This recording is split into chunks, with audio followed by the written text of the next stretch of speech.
Welcome to Crypto Sapiens, a show that hosts lively discussions with innovative Web3 builders to help you learn about decentralized money systems, including Ethereum, Bitcoin, and DeFi. The podcast is for educational and entertainment purposes only, and it is not financial advice. Crypto Sapiens is presented in partnership with Bankless DAO, a movement for pioneers seeking freedom from the limitations of the traditional financial system. Bankless DAO will help the world go bankless by creating user-friendly on-ramps for people to discover decentralized financial technologies through education, media, and culture. Hi everyone, I'm your host, Humpty Calderon, and today we are speaking to Yaylor. He is a core contributor at MetaCartel and Raid Guild, among many other projects. With the resurgence of DAOs, people are asking how they can join one and actively contribute to them. Yaylor and I will explore his journey into crypto and how he became a core contributor at several DAOs. We'll discuss what is a core contributor, the process to becoming one, and how you can do the same. So let's get started. How are you doing, man? What's up, man? Feels like a big day for some reason. There's lots of things launching. Yeah, I guess it just is a really big day. So I'm stoked to be here on the show and to share whatever I might be able to help other people understand and from my experience to you. Excellent. So let's get started and really just try to get an introduction to who you are. And maybe we can do this briefly. Walk us through your crypto journey. How did you get started? And then how did that lead to MetaCartel and to Raid Guild? All right. I was living in Seattle and I working in like marketing or trying to work in marketing, like imagining that I could make money being an Instagram influencer, which just turned out not to be true. And got connected with a good crew of people, but one of my roommates was a crypto trader, like a day trader. And she was connected with someone named Griff Green, who is kind of a crypto OG. He was part of the DAO, the original DAO with Slockit. And he came to visit. She is always, it's funny actually, like back in early 2017, she was always trying to pay me in crypto for things. She's like, hey, like, can I send you back that money in Ethereum? And I'm like, what? And I was like, I don't know anything about this. I wasn't raised on computers or anything like that. I wasn't really interested in that. So I didn't own a computer until I was 25 years old. Wow. But she, it's really funny actually, because like now people ask me how to do things on computers, and I'm like, I only just learned how to do this like a couple of years ago. You should be able to figure it out too. But so she was always trying to pay me in crypto. I was not interested at all until like everything started to explode in like late 2017, where it was like, okay, this like stuff is like becoming very interesting. So I met Griff. We ended up living together in a house in Barcelona that he calls Hacker House. And I met a whole crew of amazing people from different projects, different DAOs, and ended up working for a couple different projects, Giveth, Dapnode, and running some hackathons. So that was the kind of like starting point for me. Was I'm not a computer developer. I'm not a programmer. I don't even know the difference between a line of Solidity and a line of JavaScript. Don't get it twisted. But I love people. I love connecting with people, helping people find their way and find meaningful and fulfilling experiences to them.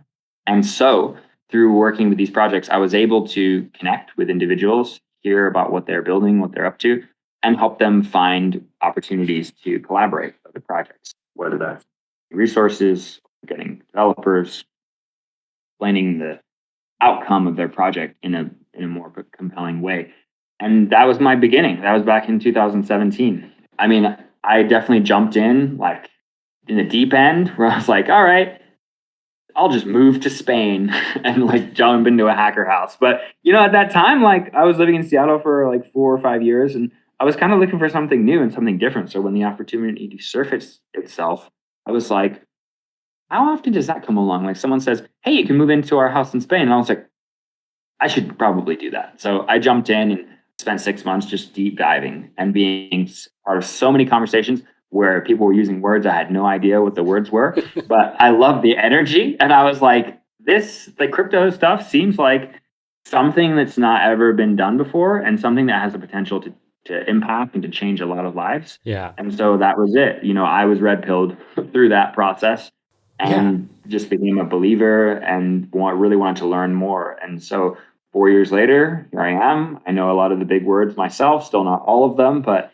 it's been amazing. Like community that exists around this technology is just unbelievable. They're the best people to hang out with. You were talking about your own role and how has evolved. And really you're just taking what was really good about you and what you know how to do, like taking that skill set and then contributing that to these projects to see them succeed. So how did you connect with MetaCartel then? I found MetaCartel in Hawaii, actually. I was living in Hawaii on the island of Kauai, kind of taking a breather from like having burnout, working too many different projects, traveling around the world, like we do, and doing all this kind of stuff. Where I got to a point where I was like, oh my gosh, I don't really know what I'm doing, what I'm focusing on right now, and I ended up moving to Hawaii, kind of just decompressing, getting off the grid, and I heard about I don't know, I think I saw it on Twitter. It was a blog post from a guy named Peeth, had this crazy idea for something called metagame. And I thought it was interesting. And so I started to communicate with this guy. I went into their Discord and I was jamming. I met Peeth and MetaDreamer, who is the founder of MetaFactory, one of the founders of MetaFactory. And I ended up just having great conversations with these guys. I love what they were about. I thought they were super interesting guys. And I really appreciated just getting to spend time with them and learn from them. And so through that process, because meta game, there's lots of metas in our ecosystem, but Yeah, I meta noticed game, that. it's kind of funny too. It's almost an homage to MetaCartel. It's people name their thing meta, but so it's associated with the MetaCartel. But meta game was the project that was kind of mapping the member journey in the ecosystem. They were like, we can map the MetaCartel ecosystem. All the projects, all the people, we can build, a little dashboard for the individuals, like what are your DAO badges, all this kind of stuff. And they're still working on that right now. I think it's called My Meta Profiles. You can find it. So it's all linked in with Reeboks. It's really neat. You can have your player status, what DAOs you're a part of, your skill sets and stuff like this. And that goal, I think, is for them to create an ecosystem where individuals can communicate with each other through these profiles, where it's a decentralized LinkedIn of sorts. Yeah, I'm familiar with Threebox and what they're doing. In fact, I've chatted with Danny Zuckerman over there, and because I, on my day job, am working in the space of decentralized identity too, and I'm really loving what they're doing and all of the different technology that they're developing there. Runs in parallel along with some of the stuff that I work with as well. So that's really interesting. The whole portable resume, decentralized LinkedIn, persistent, identity. I think that's all meta, and I think will definitely help the entire ecosystem evolve and mature into the future. Absolutely, yeah. No, I think that's it's all part of the process. So, I met the guys. I was invited to come to the MetaCartel town hall, which is how a lot of people start to get kind of drawn in to the community, where it's yeah, just come to some town halls and check it out. We don't do community calls, we just do member town halls, because MetaCartel is a permissioned DAO, not like some other DAOs are not permissionless or just token based, but you have to actually request membership shares in the DAO. And there's two ways of doing that. You can pledge straight up, it's 10 ETH, or you can work your way into the DAO. And so, of course, I didn't have 10 ETH back then. I was broke, living on a farm. But I was like, all right, what's a way I can add value to this community? So after just kind of hanging around and seeing Peter Pan, what kind of helpful tasks I can do, he thought it would be great for the community to do a hackathon. And I was like, oh, I've done some of these hackathons before. and this is me like not knowing anything about computers or like computer development, just like, can we make it a party, right? Can we make it like fun? And this was actually in 2019, where things were starting to like corona fever was starting to crop up, and so everything went virtual really quickly. So we did the Dragon Quest virtual hackathon, which was really well received by the community and people really loved. We got a few sponsors in there as well to kind of coincide with us, and people just banged out some really awesome projects. It was our first virtual hackathon. The community really enjoyed it, and we were able to fund a bunch of the projects that came through in the submission window, which is what MetaCartel is all about, funding the ecosystem through the grants program. But I learned and realized that like, oh, hackathons are actually super fun and they're pretty easy to organize. So I went on and did hackathons for other projects. I was able to kind of use that as a stepping stone of like, I can do a hackathon for you, right? Or your project or your community. And so when I went to ETH Denver in 2020, I connected with the earliest members of Raid Guild, of which I had no idea what it was, but it was being spun up right very at that very moment. And they were like, you should join the Raid Guild. What am I going to do for the Raid Guild? Developer DAO. Like, I'm sure you can find something useful to do. And so through the process of just kind of hanging around, coming to some of the calls and being part of the early planning, I was able to help a lot of individuals get into the Raid Guild and kind of help them formulate what the DAO is all about, what its mission is, how we grow, how we expand, how we do kind of our onboarding process. And since then, it's grown exponentially, right? Like the community itself has participated so much in making the Raid Guild what it is today. Mm-hmm. But at the end of the day, it's like, I mean, Raid Guild is very DAO. It's like much less company, much less structure. It's all led by members, and they're very, very flat kind of hierarchy at Raid Guild. Right. So maybe this is a good time to introduce MetaCartel and really its own mission, and then Raid Guild and its mission, and then how they, what the relationship between the two is, if there's any at all. Yeah. So the way we look at it is like the MetaCartel is the umbrella under which all these projects kind of fall, right?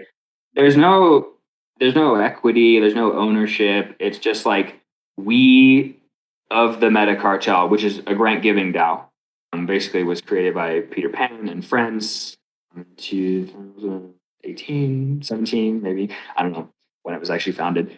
But it's to empower the creators and operators building dApps. So it was all about funding dApps and different explorations and experiments inside the ecosystem. And their model is like, move fast and break shit. Nice. So they're like, we give micro grants to teams that show, extraordinary potential in the past and who are delivering on really, really like interesting proposals. So like we've funded so many different projects at different stages where they were just ideas, right? And we don't make people go through this whole burdensome grant process of review and feedback and timeline. It's like, let's just start with a couple $1,000 grant. Let's see what you can do with that, right? You have a cool mission, you have a cool idea, you have a team put together. All right, take some money and see what you can do with that. And I think even the members of MetaCartel, sometimes they're like betting on an individual. So like, I don't know if you know Alex Smith, the creator of Try Showtime. Oh yeah. Yeah. He is Yeah. also the person who launched the Alex social token. Yep, he's the famous Alex everything. Anyway, so Peter Pan discovered this guy, I don't know, on TikTok or something like that, and sent him $1,000 grant and was like, come to this conference. I think it was maybe ETHCC. But basically just bet on this guy that he was like, you're going to do stuff in this space. You have the right energy to be here. And of course, like he took to the MetaCartel. He was, a great staple of the community, and then spun out and started to create his own projects and stuff like that. But like from nothing, like he wasn't in the space before. He wasn't into crypto before. I think he was like an Instagram, TikTok dance influencer. If you've ever seen him dance, if you've ever been to an event, he has like insane moves with his feet. So that's something to look forward to. Well, I plan on hosting him at some point in the future. I've reached out to him, so that's coming up. Yeah, absolutely. Ask him about his dance episodes. And if we're lucky, I think he's coming to MCon. There may be a NFT dance off happening at MCon in Denver. So this all could go down in real time. So a bit of history, not that anyone's asking. I used to be a breakdancer in my high school years, which was a long time ago. But hey, I don't mind showing what I may still have. I think that's amazing. I mean, especially if we're gonna get some dope NFTs tossed into the pot, who knows? There may be even like a way to tokenize the actual dance that happens at the event. Sweet. Great. Well, so you were talking about in terms of how Peter Pan was incentivizing some folks, and then really the overall MetaCartel strategy for delivering these grants and really betting on people to move these ideas forward and kind of grow this ecosystem from within. There's a large number of projects that I saw, or at least that in several of the articles that I was reading, that have been either spun up or born from MetaCartel. And personally, for me, obviously, Raid Guild, I do want to go into that. But one that I find interesting, because I think it's just relevant right now with the explosion of DAOs, is DAO House. Can you just touch on that and what that is? Yeah, so DAO House is a home for DAOs, right? Very, very simply. They have basically adopted, I don't know how to say it, like they have taken Moloch, the DAO framework, not the DAO, right? So it's always confusing. It's like Bitcoin versus Bitcoin, right? Like what's the difference? Right. But it's Moloch, the framework, which is the contract of DAOs that was created by Amin Soleimani and friends to fund ETH2 kind of stuff. But anyway, they've adopted that. They've made a version 2. They're even getting ready to release version 3. And they want to make Moloch DAOs the easiest and most usable DAOs in the world. And they want to create this ecosystem of individuals who actually are using DAOs to coordinate all of their efforts, whether it's their clubs, their chess clubs, their communities, their projects, their venture firms. And so you've seen all kinds of different DAOs that have been spun up through DAO House, because it's one of the easiest ways to actually understand how a DAO works. And their UX is amazing. Like clicking around DAO House, it's like helps you see how you could use a DAO for your community or anything that you want it to do. So DAO House is the home for DAOs. It is a DAO, right? They run as a DAO. They're not a company like some other projects that were like, we're a company making DAOs. They're like, we are a DAO making DAOs. It's like, oh, that seems very, very fitting, right? So it's not always easy when you do that path, but I applaud DAO House and the crew. I work with them on a bunch of different elements throughout the process. And I've been I wouldn't say core contributor to DAO House. I'm like a core fan. I'm always like popping into the Discord, and I just guess I spend a lot of time with people who work on DAO House, because DAO House and Raid Guild there's a ton of overlap there between the members. So they are two different projects. They're two different DAOs, but I think that DAO House was first, basically, and they wanted to hire something like Raid Guild. So we created Raid Guild kind of to serve as a function of helping DAO House become more sustainable and build a bigger community. And through that process, DAO House and Raid Guild have become really popular, and they've garnered a lot of community attention. They've done a massive token launch, which was all a fair launch community contribution opportunity through their platform, dogfooding all their tools. And to this day, DAO House is the only thing I use to spin up DAOs. You may not know, but MCon, the event, is a DAO on DAO House. Well, I did read something about it, but I didn't know the relationship between DAO House. So that's a nice piece of information. And I actually, I guess I still don't know how members or participants are part of that, which I think that's a fun exercise to look into. And we should get there a little later in the conversation. But I think that that is a really interesting use case because it shows that DAOs, it really is just a framework for organizing people, right? Or these like DAO House is a framework for organizing people. And so that is a fantastic example of how it can be just about anything, even a conference. Yeah, absolutely, for sure. Like you can use a DAO for literally anything. Yeah. I mean, it really, I forget who says this, but they say it often, and I either I'm getting red pilled into believing that, or there is some truth to that. But really, DAOs are just a collective of people with a common goal and a shared piggy bank, right? So they're able to kind of move this mission forward. So I guess one of the things, if that is true, to take away is you need to have a pretty damn clear mission of what you are trying to achieve. Otherwise, you may not necessarily be all moving towards the same direction. And so if a DAO is really is a collection of people, collaborating towards a common goal, if that is not a shared goal, then are you even moving at all? Right? Absolutely, yeah, yeah. No, I think that's a very valid point. So actually, one of the things about Raid Guild that I wanted to learn more about.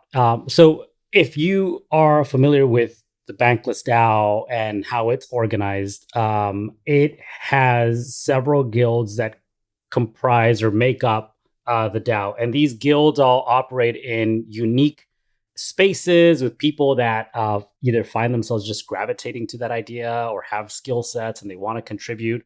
Um, and so they then behave almost independently. They have their own treasury as well, where they can pay for initiatives to move that forward. Of course, all moving in the same direction, or at least that's the goal. When I heard Raid Guild, only because I'm familiar with how the Bankless DAO is set up, I thought, oh, that is a guild within the MetaCartel that then kind of through its own efforts and gained popularity and almost became a unique entity while still connected to MetaCartel, can operates as this independent entity that now has visibility through its own branding and social media channels. Is that, am I close there, or it worked the other way around where Raid Guild was this independent thing that more closely identified with MetaCartel, and then through that kind of synergy became almost more closely aligned and associated to the cartel, to the DAO, excuse me. So yeah, I think it's the latter, if I'm understanding what your perception correctly. The MetaCartel was like the members of the MetaCartel kind of saw this opportunity to create something like a decentralized dev agency. And they were actually working to, I think three of the members, Deacon, Ben, and Sam, were already working on something called Odyssey Automation. And that's still a company based in Colorado, I think, where they were doing dev work for different projects. And they were like, what if we could do this as a DAO? And people were like getting excited. And this was like actually, I think early DAO days, right? Where it's like, well, what can we actually do with DAOs yet?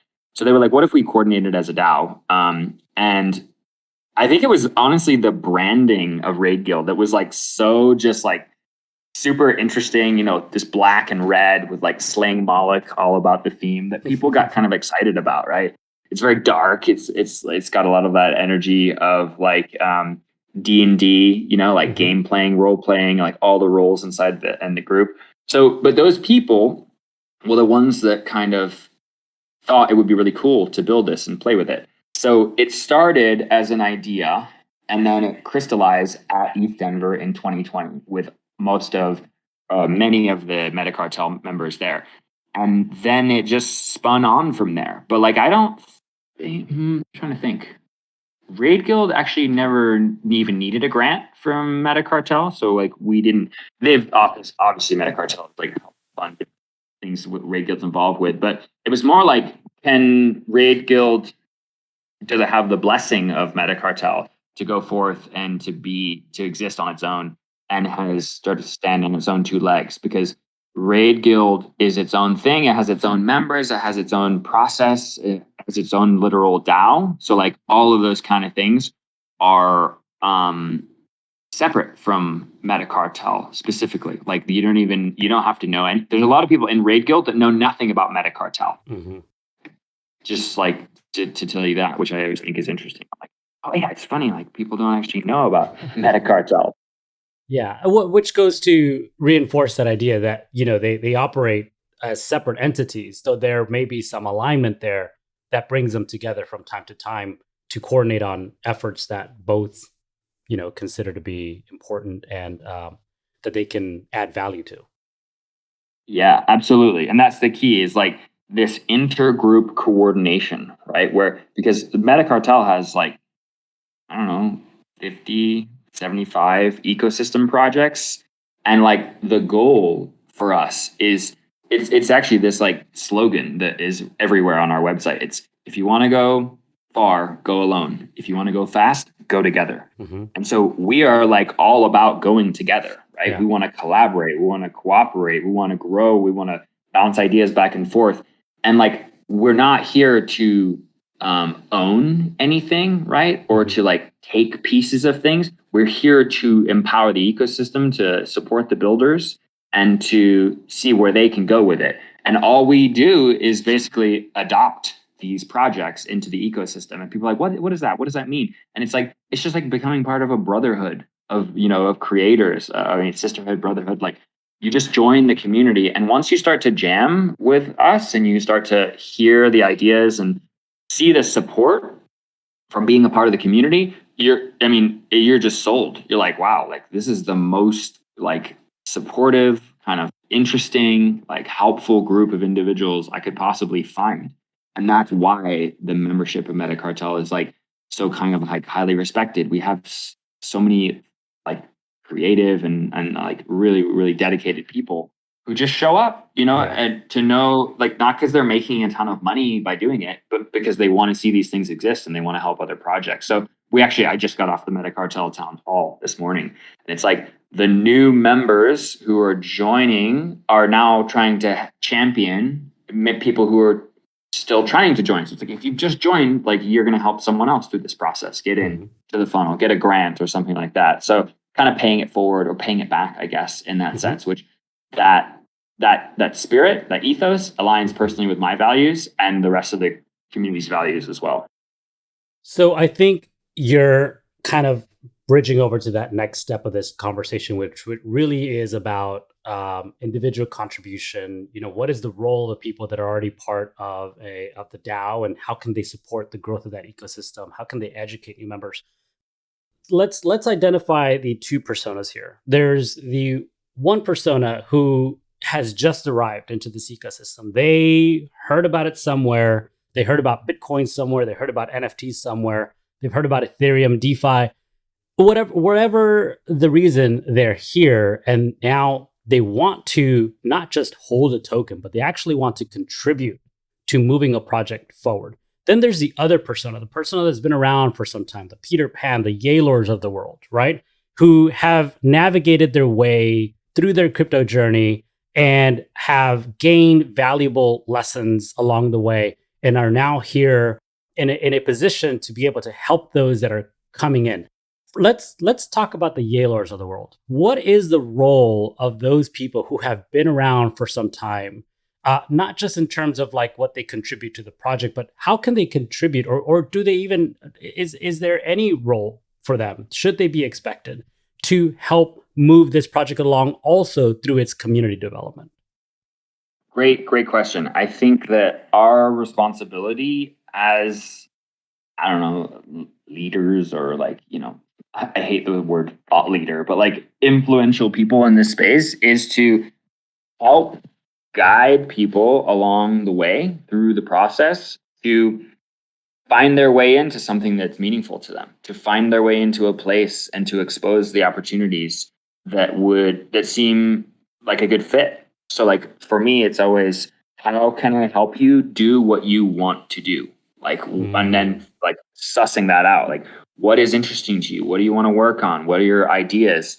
And for a lot of people, they're still at such an early phase that it's like they will benefit from just connecting with a community, hearing the ideas that other people come up with, and then being part of a project. So that's why Raid Guild, I think, is so great, because Raid Guild gives people who you can come from any realm. You can have been an Ethereum OG, or launched your own project, or you have no clue about anything. Just be like, oh, I really like this style of working, right? And you can find a way to add value to a project that's ongoing. We have a ton of client projects, but we also have a ton of internal projects that we work on. We call them RIPs, Raid Guild Improvement Proposals. And so you can work on those things autonomously or with a team. And by working with a group on a raid, you will learn the DAO way, right? You will learn how we cooperate, how we coordinate, and how to communicate better with people. Because DAOs are this space where if you're not really good with your communication, things can fall apart really fast.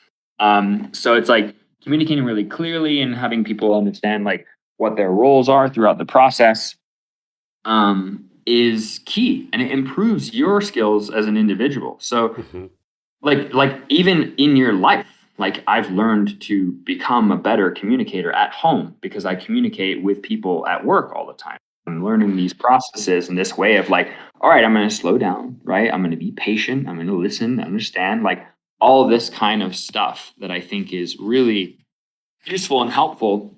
You learn through this process. So to circle all the way back to what you were saying is it's our responsibility to pay it back, right? For those of us who have made it into the DAO ecosystem and really understand this stuff, to keep helping individuals get on board, right? To help people find their way in to whatever community, right? Like you may have a great idea for a project, but I always say start with a community, right? Don't give me a pitch of what you're going to build. Tell me why the people are going to care about this and how you're going to rally the community around this idea. And then everything can spin from there, basically. Yeah, that's good.